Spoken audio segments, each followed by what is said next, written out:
Hello viewers, আসসালামু আলাইকুম। Welcome to my channel. আজকে আপনাদেরকে দেখাবো আপনার স্লো কম্পিউটারকে সুপার ফাস্ট করার একটি অন্যতম ট্রিক। চলুন সেটি দেখে নেই। সাধারণত কম্পিউটারের অস্থায়ী মেমরি হচ্ছে ক্যাশ মেমরি। ক্যাশ মেমরি কিভাবে ক্লিন করে কম্পিউটারকে সুপার ফাস্ট করা যায় সেটি আজকে দেখে নিব। প্রথমে আমরা গুগলে চলে যাব। গুগলে আমরা সার্চ করব RAM map, RAM RAM map download লিখে সার্চ দিব। প্রথমে যে লিঙ্কটি দেখতে পাচ্ছেন, চিন্তার কোনো কারণে এটি মাইক্রোসফটের অফিসিয়াল একটি অ্যাপ। এটি ওপেন করে আমরা এটি ডাউনলোড করব। যেটি দেখতে পাচ্ছেন ডাউনলোড র্যাম ম্যাপ 671 কিলোবাইট। ডাউনলোডে ক্লিক করব। অলরেডি ডাউনলোডিং শুরু হয়ে গিয়েছে। এখন এটিকে আমরা ওপেন করব। এটি জিপ আকারে ডাউনলোড হয়েছে। এখন এটিকে আমরা এক্সট্রাক্ট করে ফাইলটিকে বের করব। চলে আসলো আমার এই র্যাম ম্যাপ ওপেন হয়ে গেল।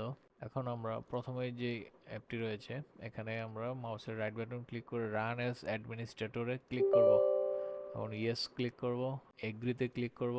তো র্যাম ম্যাপ অ্যাপটি ওপেন হয়ে গেল। এখন আমরা আপনাদেরকে লাইভ দেখাবো কিভাবে ক্যাশ মেমোরিটা ক্লিয়ার হয় এই অ্যাপের মাধ্যমে। প্রথমে আমরা মাউসের রাইট বাটন টাস্ক বারে রাইট বাটন ক্লিক করে টাস্ক ম্যানেজারটি ওপেন করব।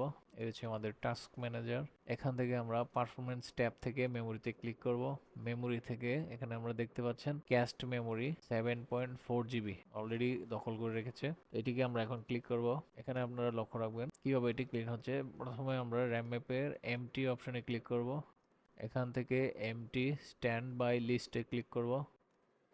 দেখুন 7 GB থেকে নেমে এটা অলরেডি 200-250 মেগাবাইটে নেমে আসছে। তো এভাবে আপনারা ক্যাশ মেমোরি ক্লিয়ার করার মাধ্যমে আপনাদের কম্পিউটারকে সুপার ফাস্ট করে নিতে পারেন। আশা করছি ভিডিওটি আপনাদের জন্য হেল্পফুল হবে। ভিডিওটি হেল্পফুল হলে আমার চ্যানেলটিকে সাবস্ক্রাইব করুন, অথবা ফেসবুক পেজ থেকে দেখলে পেজটিকে ফলো দিয়ে সাথে থাকুন। ধন্যবাদ।